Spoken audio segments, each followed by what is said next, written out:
16 iyun 2025 yıl. Ürgenç merkezi Dehqan bazara soyulan öküzler yine. Hacı Boğa yenge bazardan 100 bin sondan soyup veremem ana. Nakbul olsa. Vallahi zor mal yine dedi. Belki töyünle dedi. Yegenle iş anamaz. Bala vermenden. Malların kilaları zor geledi. Yine boynu zor yaksız. Semiz öküzler dedi.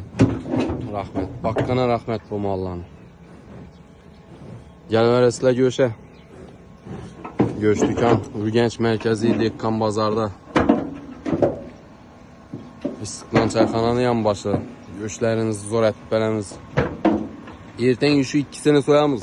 İkisi xuda xalasa 800 kilodan kem gemiydi bunu. Mallarınız zor gep tuttu kilaları dedik. Rastlanan zor mallar yine. Kimde şunu istemiz zor mallar saytı öğresle. 100 bin sondan soyup alamız. Pırsepe yüklüğümüz veremiz pulunu.